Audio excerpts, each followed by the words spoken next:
Hey guys, subscribe for daily content. And if you're shopping for gear, make sure you check out the description for the newest items at some of the very best online retailers. There's also links for some of the items that I personally recommend. Thanks!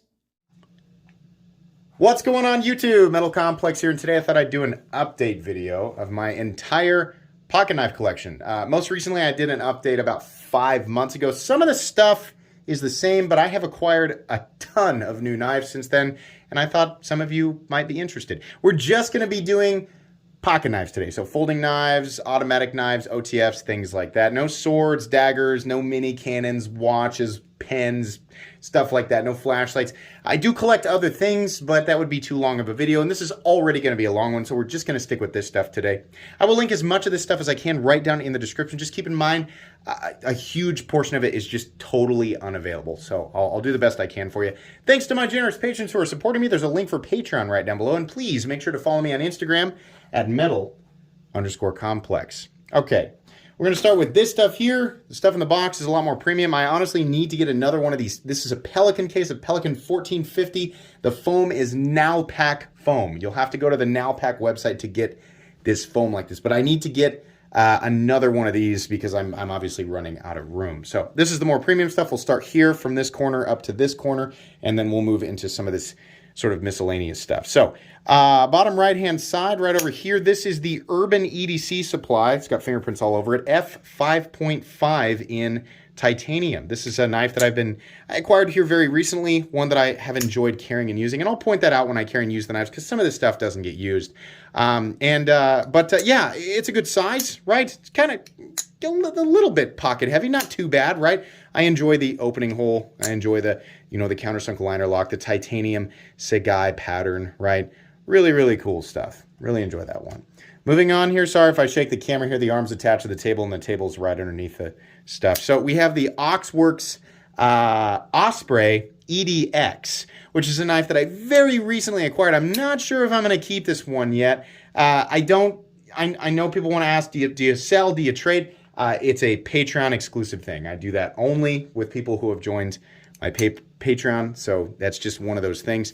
Yeah, this is a great knife made by Riot, textured titanium carbon fiber M390. Really nice knife. I just haven't decided if it's something that's going to make it into some type of periodic rotation. Down here next up, we have the Riot-made Chavez 229 Redemption, which every now and then it gets in my pocket. It doesn't see much use. I love this knife. I'll never, ever get rid of it because it's such a big brick, right? Pretty cool. If you are, not familiar with these are about $350 or so. Some of these I'm going to say the price. Some of them I might forget.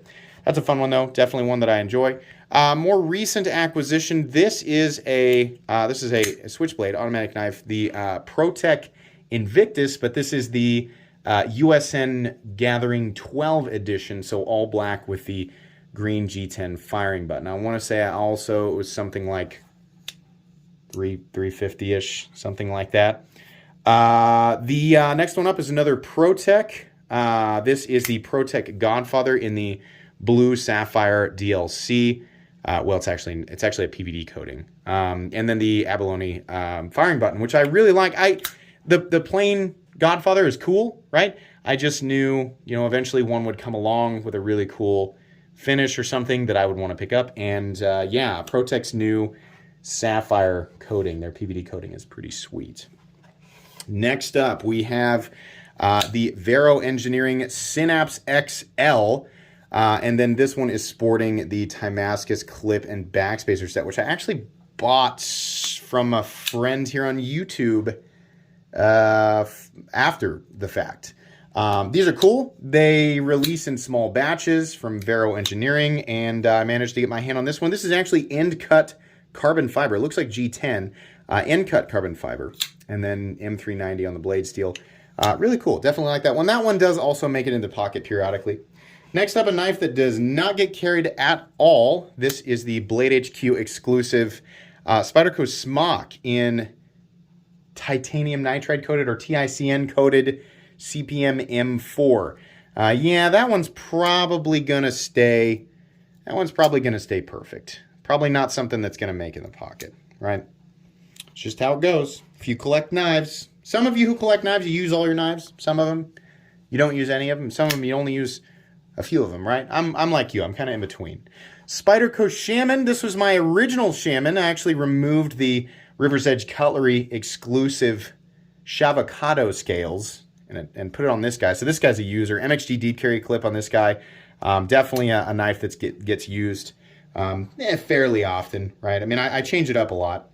And then the Shaman that does not get used at all is this guy right here, and that's the heavily modded, the actual River's Edge Cutlery exclusive edition, the FDE PVD that came originally with the OD Green scales. Swapped them out for these titanium scales from Flytanium, and then sent them off to River's Edge Cutlery to have them Cerakoted black, along with the backspacer, and then the clip is a black MXG deep carry clip. This is an awesome, this is just kind of like my ultimate Spyderco. Really enjoy that one. Moving on here, we have, of course, another one you guys might be familiar with if you watch these collection update videos. This is a ProTech and Strider SNG, very old, rare version of, I say old, is probably from 2015. Number 2 of 40 in titanium with an abalone firing button. This is definitely a knife that will, along with some of these other ones that I didn't necessarily mention, it definitely will not be leaving my collection. Next up, a fairly new acquisition. A lot of you are familiar with this for sure. The new Microtech and Reich SOCOM Bravo. I keep in my head, I'm like, is it the Delta? Is it the Bravo? I can't remember. Yeah, I think I'm right. M390, these are the ones that are made in China that people, you know, are on one side of the fence to the other about. In any case, here it is. It's in my collection. It exists. I enjoy this knife. I don't know if I'll ever use it. Maybe. Not really sure. These aren't, you know, I think people are under the assumption that these are rare or that they're going to be rare. I think Microtech is going to make these plenty available. So don't overpay for those on the secondary. That's roughly a $325 knife.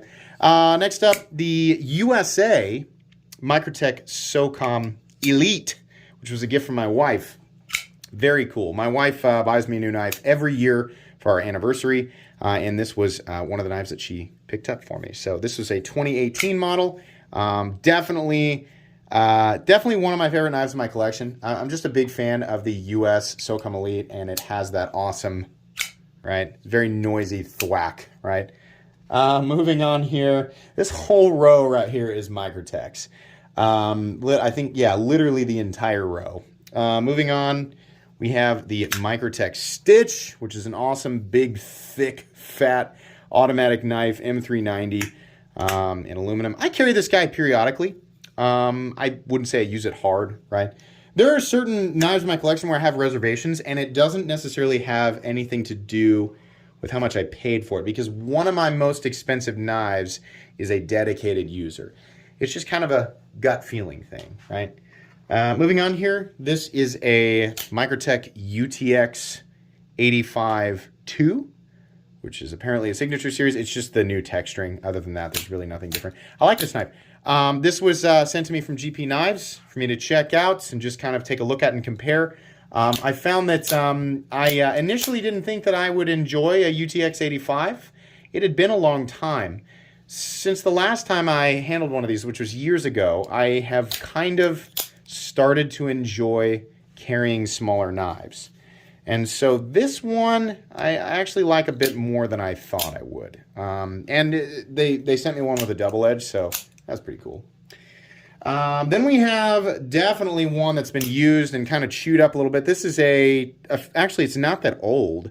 This is a Microtech Ultratech from, yeah, January of 2021. So just like a little over a year old. And this was the dedicated Christmas knife. It also got dropped. I'm sorry, I'm trying to focus here for you guys. You can see the edge is a little bit chewed up. In any case, this is definitely a user. I really don't mind, beating on this thing. The Ultratech is an awesome choice for a day-to-day, like an EDC OTF. Sorry, it's really wanting to focus on the stuff behind me, so I'm trying to give you guys a good look. But this is an awesome choice for an EDC OTF. Still pretty pricey, right? And then I have another Ultratech. This is a knife that GP Knives sent me to check out just to compare with the Ultratech.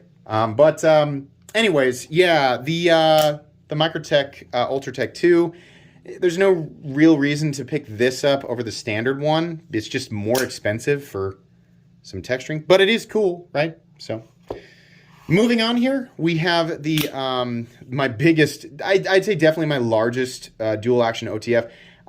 This is a Recon 40 from Guardian Tactical, and it is huge, 9.5, 9.75 inches, something like that. LMAX blade, has the bearing firing switch, so we've got a steel plate, bearings underneath. That switch is awesome. This is so easy to deploy and manipulate. Big fan of that one. We have probably my favorite OTF design in existence that's not a custom OTF, and that is the Microtech Dirac Delta. This particular one sporting some nice bronze hardware firing button and blade. Really cool. I like the slender profile. I like the skinnier blade. I like the phase switch, of course, and it's still about 9 to 9.25 inches overall. Absolutely love this one. Moving on here, another OTF signature series. This is a more expensive one, the Microtech Combat Troodon in the Hellhound blade configuration. This was also a gift from my wife. Not an anniversary gift. This was actually a Christmas gift after I had told her this was, at the time, my ultimate dream OTF. And truthfully, it still kind of is in some ways. Like, might not be my favorite OTF design, but it's like my favorite OTF in the collection. Does that make sense? Maybe not. I don't know. Maybe I'm full of crap. 2019, I definitely love that guy. And then finally, for the end of the Microtech row, this is going to be my fairly new It's got that blue stuff from the, it's the Nalpac foam. This is a Microtech Scarab 2 Shadow Edition. So we have no markings on the blades, all that nice reflective DLC. And same on this side, right? Blade steel on this guy, I believe, is M390. Yuck. That's the downside with that foam, is if you have something that's wider, right, you can just blow it off. It's no big deal, but it gets all over the place. Not necessarily on the inside, because that's pointing straight up, right? But on the pocket clip, some of these thicker knives, it gets all over it. Not really that big of a deal. None of those OTFs get used except for, like, the Ultratechs, the UTX 85, and the Recon 40. They all get, these three over here, they don't get used. Moving on, we have, oh my goodness, absolutely a safe queen. This will never be used, and I will absolutely keep it forever. This is the Sharp by Design Production Evo Typhoon in the Damasteel Harpoon configuration. I've had this, I ordered it in 2019. I've had it since 2020, and yeah, I'll never get rid of it. This is absolutely an amazing knife, and anybody who has one, if you were a part of that pre-order and that whole deal, I'm sure that you are very proud of this as well. This is one of my favorite knives in my collection. And another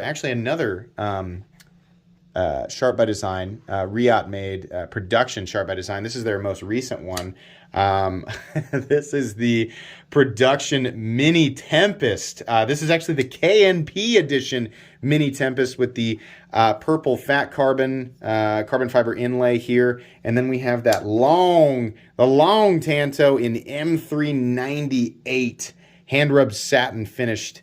The M398 steel on a hand rub satin finished blade, which is just beautiful. Those of you who got your hands on this recently, I'm sure that you are just as impressed as I am. Very happy with that. Next up, we have a Varga VBR, also in Damasteel. These are also made by Riot. Carbon fiber and titanium, and then we have the Mokutai backspacer and pocket clip set. Very cool. Very much recommend Varga knives.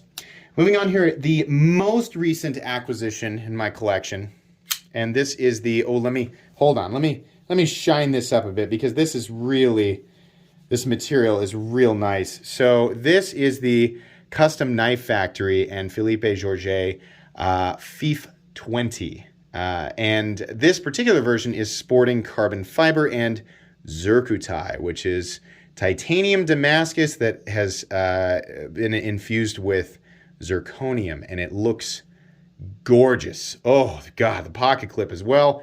This is another front flipper only. I picked this up after picking up the dedicated frame lock version. This is M390 and number 99. I picked up a much less expensive frame lock version of this knife and did not enjoy it as a frame lock because of the size. and just the shape in general. But this titanium liner lock version, oh yeah, it was a lot more expensive. These were, brace yourselves, $900. And for those of you who are just now, this is your first experience with my channel, I'm not trying to flex. We're just now getting into the more expensive stuff. So there's more of that. There's more of that on the way. This was all acquired over a long period of time. I had to do a lot of buying, selling, trading, right? So that's, this is, the collection at this point is 12, 13 years in the making. So anyways, yeah, very, very happy to have that one in the collection. That's my favorite version of that knife. I hope if they do exactly that in the 23, the larger guy, I will definitely pick it up. But I don't know if they'll do that. Next up, we have the USA made Les George VECP version 3 in phosphor bronze and CTS XHP. Very cool. These are all US made. This design really hasn't changed at all since when did the VECP first come out? Was it like 2010, 2012, something like that? Yeah, it's pretty much the same. And that's why I picked it up again. I owned it a long time ago, sold it, missed it, bought it again. Next up, we have the DLT Trading exclusive Strider and Medford 3/4 AR in S90V. This is one of the biggest, fattest knives that I carry periodically, and I do like to carry this knife. Ergonomically, it's a mess. It is not comfortable at all. It's also kind of painful to engage and disengage. If you have one of these, they do smooth up over time. They get very smooth and much easier to, see if I can, I had my finger on the lock bar, hold on. They do get much easier to deploy. Yeah, I really like this knife, and this is definitely a knife that gets thrown around a lot, even as a $600 knife. Next up, we have a somewhat modified version of the, actually, I would say it's heavily modified, because this used to be a ZT0392, which is not the 0393. This is the original factory custom version. This used to be a WBRZ, so it used to have bronze hardware, and it was all faded from time, so I removed all of that, added the black standoffs and the sort of satin or silver finished Eclipse hardware, and wonderful. This is a user. I know that these are rare, and I know they go for a lot of money. Not really concerned with that. I just really enjoy carrying and using this knife. So that's also got, I think, taco bearings in it. And yeah, those are nice. This thing is, it's nice and smooth. Now, moving on here, getting into the real Hinderers, we have what I call the workhorse. This is one of my most heavily used. And I just kind of leave, like, the edge gets touched up, and then it gets beat up, and then it gets touched up and beat up. And it's doing okay right now. I think there's a little bit of a goofball up there, right? But definitely the Hinderer that gets used the most. And this is it's a tri-way, but it's an S35EN model, full titanium, back before these were being milled out. So that's a full thickness titanium scale. Moving on here, another Hinderer that is also a user. This is the Southern Edges exclusive Hinderer Eclipse Bowie. This is a tri-way Eclipse, so I think that makes it a Gen 3 Eclipse. A lot of people want to say, no, tri-way means Gen 6. No, tri-way means Gen 6 for XM18 3.5-inch models. Every other model in Hinderer's line has its own generation, or it's currently on a different generation. So while we're on Gen 6 for the XM18 3.5-inch, we're actually only on Gen 3 for the Eclipse. So Gen 3 is the first generation with the tri-way upgrade, which is cool. CPM 20CV, and then this guy has a very new textured titanium scale. This is a newer one where they have milled it out on the inside. This is a wonderful carry knife, and easily my smoothest Hinderer. No blade play, dead centered, perfect. These new ones, a lot of people questioning that. Hold on. You pause that video. You go right ahead and you pause that video. That thing is centered. Moving on here, we have a Monkey Edge exclusive XM18 3.5-inch Spanto with the frag pattern G10 and CPM 3V for the blade. Definitely a cool knife. I would very much like for Monkey Edge to do a run of the Battle Black frag titanium scales. Very doubtful I'd ever get my hands on one, but if they did, I would do my best, right? Moving on here to the more prestigious Hinderers. These are, you know, I'm not looking to get rid of any of the Hinderers, right? But these are definitely the ones that I'm the most protective of. These are my two XM24s. This is what I call the Dark Horse, which is actually it's actually fairly heavily modified. This is the black Stonewash or the Stonewash DLC finish, which is different from Battle Black. And it's also different from DLC. This is not a finish that you see on Hinderer knives hardly at all anymore. People always ask me, how do I tell if I've got Stonewash DLC? You'll know if it's freaking really reflective, right? I mean, this is, come on now. This is, the Stonewash DLC is very, very reflective, right? You're going to have that real shining, you know, it's going to be, you know, it's going to be on the frame as well. I don't think they do this anymore. This is a 20 CV Spanto Triway. I don't know what generation of XM24. I think it's Gen 4 for the XM24. And then I have a Steel Flame Crusader nuts on the outside of this side. And the rest of it's all blacked out hardware. And the scale is textured carbon fiber, if you can see that. Sorry if it's not focusing properly. Next up, I would say this is my pride and joy just because of how long I waited to make it happen. This is a, believe it or not, it's a Knife Center exclusive XM24 Harpoon Spanto Triway, CPM 20 CV. And then it is also sporting a titanium scale. This is one of the newer ones that has the Hinderer logo on the inside. You can see there, and it's all milled out on the inside. They did not do titanium scales for the XM24 for a very long time. As far as I'm aware, they did a teeny tiny short little weird run of them in 2019 or 2018. And I don't know if there was like 10. And then they didn't do any for like 6, 7, or maybe even 8 years. But as soon as I heard that this was going to be a thing, I jumped on it. So I am very happy to finally own a full titanium XM24. Just perfect in every way. Very, very happy with this guy. And then the action on this guy is... oh gosh, it's a guillotine. Next up, we have the American Demco 8020 or MG 8020, full thickness, 180 thousandths or so in G10.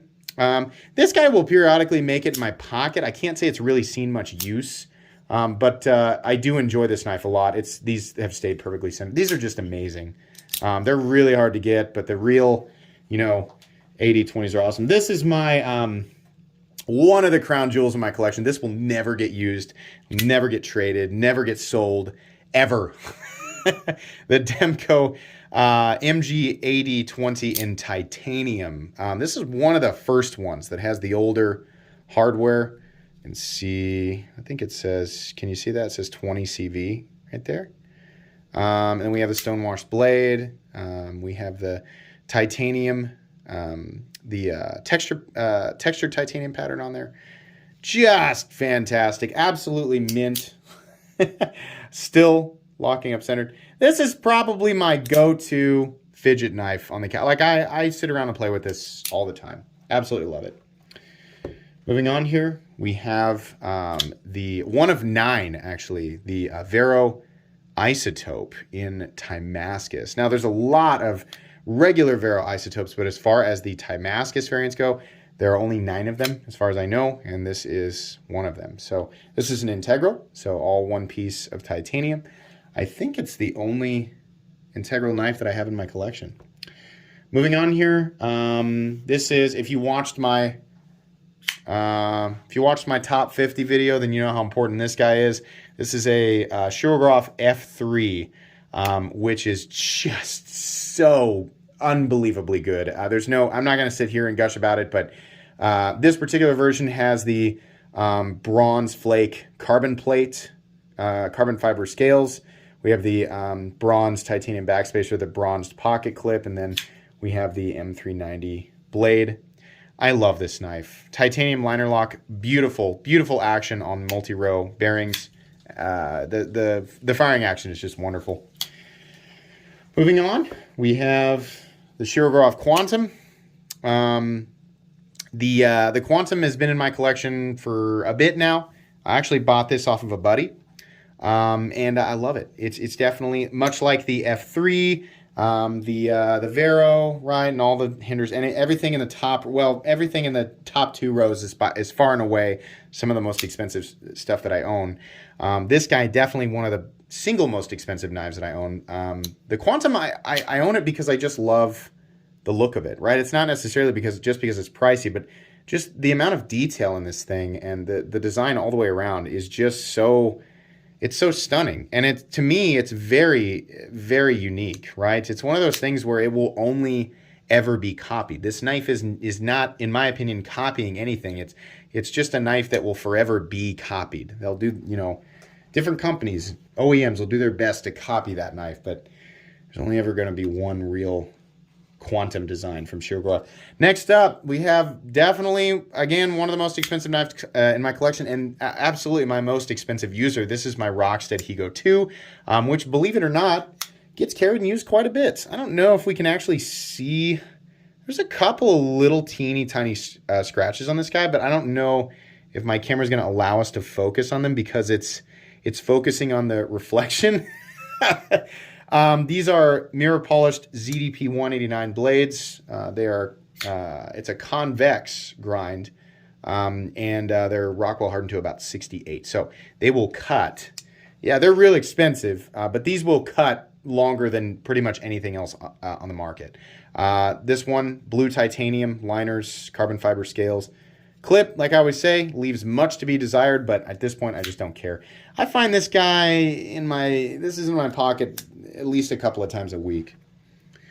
Moving on here, my most recent gift from my wife, which was above and beyond. This is a full custom Sharp by Design Arch Nemesis, which she surprised me with. I never thought that this would be something that I would possess because these are extremely difficult to get. It is absolutely, what I refer to as the king blade. It's kind of the ultimate. It's not the most expensive knife in my collection. It's up there. It's one of them. In fact, it's the second. Yeah, it's the second most expensive knife in the collection. I know I've been avoiding price because I don't want it to sound like I'm flexing and trying to make it all about the value. But I know there are people who want to know as well. So I think these start off at about 1,600. I think they definitely go up higher from them. This is actually a pretty plain one, but that's how I like it. The titanium, the textured titanium, right? The patterns on there, the beautiful pocket clip, and really it's Brian Nadeau's overall incredible execution of all this stuff. Look at the blade, like seriously, double compound ground dagger, just beautiful. Ultimate perfection in this thing. The symmetry is just off the charts. And then definitely my most expensive knife. This is full Timascus. This is a Dragonfly. Definitely their largest model. Titanium countersunk liner lock. Full Timascus scales. Timascus backspacer, pocket clip. And then we have a polished Damacor blade, which is basically a Damasteel jacket and a Vanax core, which you can actually see. Are we going to focus? Yeah, sorry. Right there, you can see the core of that guy. So, yeah, that is what I keep in the box here. And I think what we're going to do is, just like we did last time, I'm just going to cut it right here and move over into some of the miscellaneous knives. Okay, so we've got 3 drawers out of my older knife case. There's actually an additional 4 drawers in that knife case, but I've been using it for other things. If you've watched some of my old collection videos, you'll know I keep various like hardware and miscellaneous stuff in there now. So what I really need is another Pelican case, or I need a really big one to hold everything. But for now, some of these knives just stick around in here. This actually is a knife that I've been carrying a lot and really enjoying lately, and that is the Tactile Knife Co. Rockwall. This is the thumb stud edition that's actually sporting, can we see that? Yeah, Magna Cut steel right there. So that's been great, definitely a user. One of my most used knives ever, and it recently got cleaned up, but this is the Demco AD 20.5, which is the Taiwan-made. A lot of people think this is made in China. This is made in Taiwan. This is the Taiwan-made AD 20.5. the one that all the fuss was about. Definitely a knife that I enjoy using. It's a bit high on the price, but you know what? I don't really care. I would buy it again, and I've been enjoying this thing very much. So, man, I should have. It's really not wanting to focus, but we'll make it work. We have one of the size comparison knives. This is a Benchmade bug out, custom shop bug out in S90V, and it was in titanium from the Benchmade custom shop. I put the Flytanium scales on it, so very cool. Enjoy that one. We have the Benchmade Mini Crooked River, which is also a knife from the custom shop. Blue and black, blue pivot collar, and CPM 20 CV on the blade. This is absolutely a user as well. We have the Spyderco PM2 that's been around forever, I think since I started the channel. This also has Flytanium scales on it. Ontario Rat Model 2, which is a great user knife. I don't use it. I bought it within the last year or so for a size comparison knife. Another size comparison knife that absolutely gets used. This is also one of the heaviest users. I just haven't cleaned it in a while. My Para 3 in Maximate, which is a gift from my wife. It's got RGT skinny scales on it now, and it's also got an MHG deep carry clip, and this is the Maximate variant. Yeah, still going strong. Love that knife. We have the Ritter Hogue RSK MK1G2, which is very similar to the Benchmade Griptilian, except for much better. Still probably one of the best bangs for your buck on the market. USA made. KnifeWorks exclusive. Did I say that? Sorry if I didn't. We have the Ontario Rat Model 1. Again, this has been resharpened multiple times, and it needs it again. I just almost sharpened that tip back into place, but I dropped it a long time ago and busted the tip, and it's just taken. I'm just too lazy to get it all the way back in there, and I've got too many knives. So another size comparison knife. This is a Tylite from Cold Steel. This was actually, somebody donated their Cold Steel knife collection to me, and I gave most of it away, but I kept this one because I've kind of got a weird spot for the. I don't think the Tylite is. It's not like my favorite design by a long shot, but for whatever reason, I've got this weird soft spot for it, and I just wanted to keep it. This is one of the Cold Steel Tough Lights that he sent, and as much as I don't like serrations, I could see myself, enjoying this as a work knife. I don't have much use for this. I just have never removed it. It's just one of the knives that's always stayed here. We have my wife's knife, which, and again, I say this every time I do these videos. It's been down in my collection for like a year and a half now. I just need to bring it upstairs and give it to her, and I just keep not doing it. This is my the first knife I gave my wife years ago. It's the Kershaw Blur in S30V. Wonderful knife. We have another Tough Light, which has been used thoroughly, got dirtied up, then it got cleaned up, then it got used again for more shingle repair, and is still gross. This is still, I keep thinking I'm going to do something with a switchblade. This is an old Lever-Leto switchblade that I honestly don't know much about.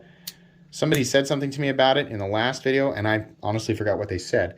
So my buddy, one of my buddy's knives that they let me borrow for review, and then after a while he said just keep it. So we have a Cold Steel Pro Light that was also part of that collection, and part of why I haven't given this away is because it looks like it's been well loved, and I'm not sure if it's missing something over here.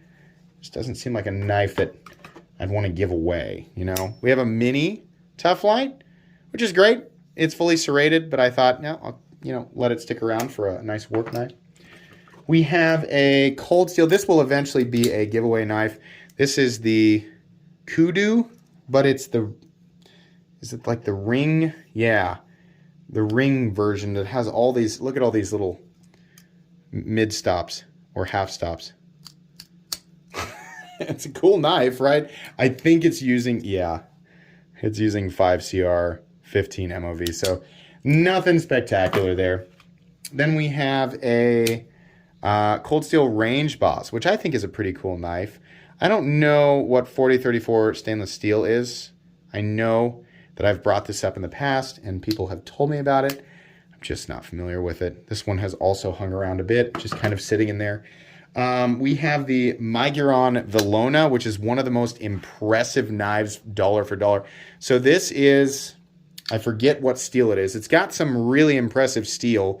It's kind of like Super D2. I always forget. It's hard to remember all this, guys.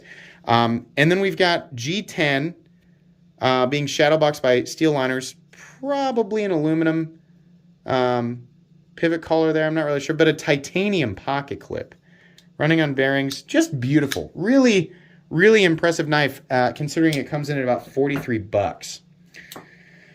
We have the CJRB Rhea, which was my dedicated travel knife. This is still a great knife, 12C27N. It was my dedicated travel knife until Ben Peterson sent me a baby banter, which is now absolutely my dedicated travel knife.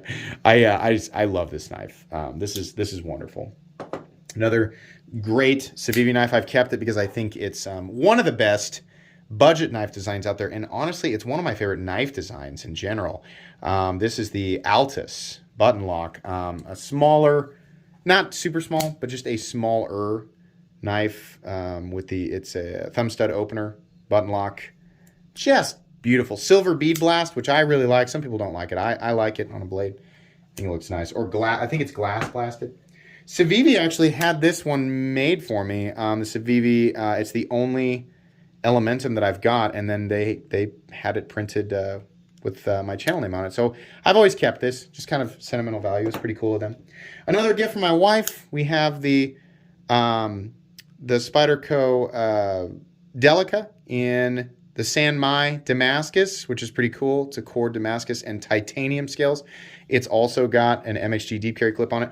I carry and use this knife quite a bit, especially when we go on dates. Another gift from my wife, and another knife that I carry and use when we're on dates, the Lion Steel TRE in titanium. This was actually the first gift from my wife, and you can see that the ano is actually starting to wear off the clip. I love that one. This was a gift from a viewer, if I'm not mistaken, the Ace Riv in titanium. This one also does get carried and used periodically. Pretty sweet knife, and I'm pretty sure they put that mirror edge on it before they gave it to me, which is cool. That's a real nice user, especially considering we've got that nice countersunk liner lock there. Really like that one. Another knife that I've been enjoying carrying and using, this is from Blade Chops. This is a modded Spyderco Capara that's been chopped down to be a miniature version, and it is wonderful. Spyderco really needs to make this. A smaller Capara is an excellent idea. I have an original, now I switched the clip on it, but it's a cold steel Code 4 in CTS XHP. Real wonky down here. I don't know what happened with that. But you know what? It's an old XHP Code 4, and I just can't bring myself to get rid of it. So yeah. And then this was a pocket knife that my mom always had in her desk drawer growing up. It's an old Victorinox, and she was like, why don't you keep this? You know, because you always used to, truthfully, I would use this to like dig splinters out or whatever when I was a kid. By the way, a lot of you asking about, where's your first pocket knife? That one has been sent off for some special treatment, which is why it's not here. But this is, outside of that one, this is the oldest knife in the collection.